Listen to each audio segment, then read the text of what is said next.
Confession of a Draft, a semi-documentary story of Henry Lee Lucas Verlag. A milkshake and a glass eye. The interrogation room smells like a school cafeteria, vanilla and cardboard. A drop crawls down the plastic lid of a milkshake, trembles in the air from the vent, and freezes into the shape of the word, more. The man across the table drinks slowly. He has nowhere to be. His glass eye catches the white light, as if a tiny bulb is hidden inside it. He smiles, as though remembering an old fairy tale, and says, "I'll tell you everything. Just show me the photographs, Sheriff." The photographs are fanned out like playing cards. He bows into them as into mirrors, and, in each reflection, sees himself. Killer, savior, prophet of time, and sometimes just emptiness. His name is Henry Lee Lucas, and he is ready to tell America anything it wants to hear. Because emptiness loves an echo. Part 1. The house with winter inside his childhood isn't a landscape. It's a draft. Blacksburg, Virginia. A shack where the stove has already gone cold, and winter hasn't yet arrived. His mother, a face hammered together from resentment and hard labor. Loves money more tightly than she loves people. His father, nicknamed No Legs, moves like furniture. Quiet, untimely, always against the wall. The boy's left eye is not his, it's glass. He lost the real one to an injury. The world now looks at him twice. One eye lives, the other keeps silence. School gives him a wide berth. They never become friends. Books hold words, but the sheds hold cigarette smoke and rusted tin. After 6th grade, he steps off the path into the language of roads, vagabonding, and small thefts. It's a language where the verb, to disappear, is used more often than to love. Each day looks like the last, as if someone has mixed up the steering wheel and the globe. Sometimes he says his mother humiliated him in public, as though the world were a black market where dignity can be sold. Sometimes he says his father never raised his eyes, and he himself got used to looking at shoes instead of faces. There's less truth in shoes. Psychologists will later write in neat letters: childhood trauma, social deprivation, organic deficits. But that will be later, when learned words are needed to explain what no one wants to understand. Part 2. January 1960. The argument: a borrowed room, heavy air, winter that never forgives the poor. His mother shouts as if trying to drown out her own past. He answers briefly, sharp, as if he were afraid to waste a word and be left with none. The blow is nothing like the movies. Not clean, not elegant, just a break snapping loose. The silence after the shouting is louder than the shouting. The woman falls, and in that fall is an ending nobody wanted to speak aloud. He will later say, "I didn't mean to." Courts don't love those phrases. They always arrive late. A sentence of up to 40 years sounds like a bad weather report. Sunny in places, mostly rain. Prison leases him for the long term, then, unexpectedly, lets him go 10 years later. The country creaks under overcrowded cells. Administrators count beds like casinos. Count chips. On June 3, 1970, he steps into the light. An automotive age smiling in interstates. Neon settling over cities like a kind mask. Men who have stayed silent too long speak to the world either with their fists or by putting distance under their feet. He chooses the road. Part 3. Roads don't have memory. He lives as a passenger. Whoever will give him a ride, as a hired hand. Whoever needs a fix-up. Sometimes at a slaughterhouse, sometimes a construction site, sometimes nowhere. The people around him talk about him the way they talk about weather. He's here today, gone tomorrow. He learns to see the city in cross-section. Greasy diners, laundromats, gas stations, his one-night homes. Such a life makes a man invisible and equally dangerous to himself and to others. Among those he meets is a man with a whale's name, Otis Toole. 2 drifters, 2 habits of disappearing, 2 different ways to keep emptiness at bay. Their friendship is like 2 dark rivers. On a map, they run close. In fact, each flows on its own. But sometimes together, they eat away at the bank. Through church acquaintances, an evening of plastic tablecloths tacky to the touch, Lucas meets Kate Rich, an elderly woman who needs help around her house. A key to the shed, evening chores, coarse bread, porch talk. And a little later, Becky Powell, a teenager who looks up at the world because the world is a giant, and you can't explain to a giant what hurts. The 3 of them exist on the map's edge, but 3 rarely lasts long. In the fall of 1982, Kate disappears. Soon after, Becky disappears too. Both vanishings are like pages torn out of a diary. If those pages were hidden, they were hidden very deep. Part 4, June 10th, 1983. The letter that starts it all. A Texas Ranger picks him up on a weapons charge, a small thing, but well-timed. The jail hums at night like a refrigerator. On the table, paper. In his head, the habit of telling a story when someone lets you speak. Lucas writes to the sheriff, "I've been killing, for 10 years. And the girl I loved, I killed her too." It's a key that fits almost any lock. They move him. They listen. They start to drive him around. He points out places where things could have been. He recounts as if there were a clerk's archive inside him. First Becky and Kate. He leads, he narrates, he draws the air with his hands. And then the bad advertising begins. Also. And then. And another. The secret is simple. Show him a photograph, and he will recognize what he has just seen. They bring him milkshakes and cigarettes, the currency of friendship. He smiles. He loves being needed. Finally. Part 5. The Confession Conveyor. The cult of confession is an ancient craft. In that Texas jail, a small kingdom forms around Lucas. He has a television, cigarettes, road trips from state to state. They walk him through stations like a touring act. He remembers thousands of details, some exact, most pasted together from other people's words and the photographs he has been allowed to study. Detectives, like exhausted surgeons, want a miracle. One patient who can cure hundreds of cold cases. The check marks on the clearance board grow like grass after rain. Past the 4th check mark, the person disappears. Only the numbers remain. The numbers look pretty. They promise careers, bigger budgets, families who will finally hear, "We solved it." But numbers have a defect. They can't drive. They can't be in Florida and Texas, in Oklahoma and West Virginia, all on the same days. They can't bend time and distance. Journalists bring a map and a ruler. They thread Lucas's confessions like beads, and at some point, realize the string has snapped. To do all he claims, Henry would need to be a Superman with a supercar and a superhuman lack of sleep. Arithmetic, the dull god of reality, steps in front of the legend. Someone in the Attorney General's office grows bolder and writes a report. It says, firmly though politely, beyond a few episodes with direct, independent ties, the rest requires corroboration that does not exist. And it says what everyone knew, but wouldn't say. A suspect must not be shown case files. Otherwise, he stops being a bearer of memory and becomes a radio tune to the investigator's frequency. Part 6. The Gallery of Victims, the Core and the Shadows. His mother's death is hammered to the page with a seal. The law warmed that document in its hands for years and never let it go.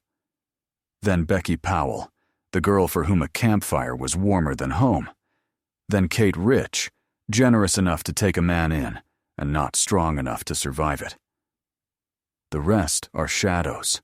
There is a name, there is a date, but there is no bridge between them and Lucas except his own words. Sometimes, later on, a bridge is found, and it leads to someone else. That happened with Laura Purchase. Science, years later, would say plainly, not him. It happens, too, with the unknowns. Jane Does who are given nicknames by a piece of clothing, an earring, the color of socks. One of them will eventually get her name back. Debra. Names bring questions in their wake. Who really did this? Who hid while we listened to the wrong man? To list all of Lucas's victims is to tell the truth that most of that list is made of mistakes, haste, and faith in confession as cure-all. Real victims hate being turned into statistics. They need a name, not a legend. Part 7. Psychological Profile, Emptiness as a Skill. If you try to draw his profile, the lines come out thin as a razor. Early destruction of attachment. When a house is only a place to sleep, friendship a luxury, and family a source of pain, attachments dry up like grass without water. Trauma and organic vulnerability. Repeated head injuries, the lost eye. These aren't metaphors. They are real, loosened bolts in the machine of self-control. Pathological lying and the need to be somebody. In custody, he learned a new economy. Confessions are currency. Attention is interest. Road trips are bonuses. Transience. Living always in transit means your shadow never quite sticks to the ground. That gives freedom. And freedom without breaking power is another kind of weapon. A low threshold for rage. The January 1960 fight became a catastrophe, not only because of the spark, but because there was no water inside him to put it out. A psychiatrist could write at length and in detail, but much is already visible. Here is a man with a real capacity for violence and an enormous thirst for significance. It's a rare mixture and a dangerous one, because, at a certain stage, it starts to consume itself. Confession for confession's sake, story for story's sake. Part 8. Mistakes that kill, too. An investigation is not a flawless machine. Its engine needs oil procedure, skepticism, pedantry. In the Lucas cases, that oil was often replaced with hope, contamination of information. They showed him files. He took words from them and returned those words as memory. That's not an interrogation, it's a rehearsal. Confession as destination, not departure. They hunted not truth, but closure. The paperwork looked lovely, but families were handed a fragile justice that could crumble in a second. Incentives, treats, road trips, attention payment for a story. If a story is cheap, it's easy to buy. Logistics. Before celebrating clearance, you have to sit the confession on a bus of time and drive it to the scene. In many cases, the bus never moved. Dozens of real crimes dissolved in this syrup.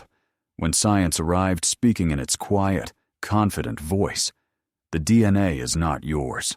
The paper gods frowned. But they had to admit it. Not his. Which means somewhere, someone kept living unpunished.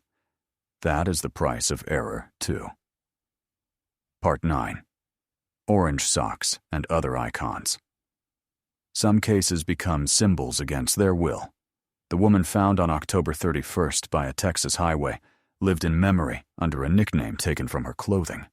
Lucas confessed, and the system found a convenient nail on which to hang the file. The nail was too short. Years later, a name returned. Debra, and the questions returned with it.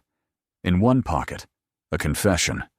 In the other, documents hinting where he likely was that day. The pockets argue. The decision to commute his death sentence was born in that crack. This story matters not because it features political names and big signatures. It is a pocket mirror for justice. A convenient confession cannot be carried like a lucky charm. It must be tested. Otherwise, it jingles and distracts from the work. Part 10. Courtroom scenes, small theaters, long decisions. A trial is always a little theater. There are roles: prosecutor, defense, defendant, jurors. There are props, folders, photographs, road diagrams, timelines. Lucas played that theater many times, in different counties, with different sets. Sometimes the play was simple, the 1960 matricide. Sometimes it was thick as honey, each detail quarreling with the next. But theater loves a climax. Verdicts were read, spectators filed out, newspapers printed, solved. Then came the reverse productions, investigative journalism, reports, appeals. In one of them, they chewed every sentence like a bone, as if trying to feel the truth with their tongues. In the end, something rare happened. Death row changed clothes for a life sentence. Sometimes the system admits it may not have been wrong at the very end, but close to it. Part 11. Where he ends and the myth begins. The super serial myth isn't just an ambitious spreadsheet. It's a bedtime story for exhausted investigators. One man who can close hundreds of holes. A beautiful lie is the lie that seems to solve everything at once. While it walked the halls, the real Henry, small, sour, depleted, sat inside the legend and kept warm. He knew legend feeds better than truth. But legends dislike calendars. Time dissolves them the way rain rubs out chalk. Articles came out. The word inconsistency leaked into offices. A report landed on the table with columns where numbers stopped adding up to convenient answers. The legend gave way to a darker, more honest picture. A real criminal with real victims and a pile of other people's crimes he appropriated. Part 12. The room without windows, Zorn, is not only walls. It's a schedule that slowly turns you from a person into a line in a timetable. Lucas ages like a battery that has powered other people's flashlights for too long. He smokes, remembers, sometimes tries to tell stories again, but the voices around him have gone cold.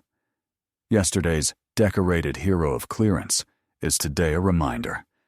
Even Rangers must check their arithmetic. In the prison library, narrow aisles smell of dust and disinfectant. He takes a thick book and opens it in the middle, the way he always opened life, skipping the beginning. Pencil marks left by those before him lie in the margins. He runs a finger over them and thinks, someone's hand was here earlier.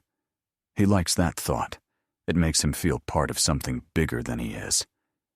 When the news of commutation arrives, it travels down the corridor slowly, like a laundry cart. They tell him. He nods. In his eyes there is no relief, only fatigue. Death is a routine, too. If it's postponed, the routine has merely been given more hours. Part 13. Chronology spoken aloud. If you tried to tell his life like a road map, you'd get a zigzag, arrows eyeing each other suspiciously. Birth, poverty, injury, murder, prison. Release, the road meeting disappearances, arrest, confessions, tours, doubt report, verdicts, commutation, silence. You can move the signs closer or farther apart, but the order will hold. It's the order of a man who always returned to his starting point. The emptiness that needed filling. Were there moments of pity? Perhaps. Loneliness mimics contrition as convincingly as case folders mimic memory. He sometimes said he was forced, sometimes that he loved, sometimes that he couldn't remember. These phrases don't make a hero. They're a toolkit. You can build any excuse out of them because they don't join smoothly. Part 14.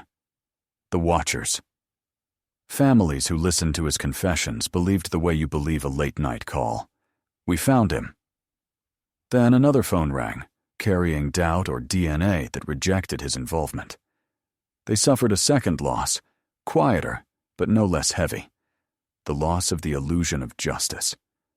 I think about all the people who were denied the right to complexity. The searchers, the believers, the ones who rejoiced too soon, and the ones who still haven't found a name to carve in stone.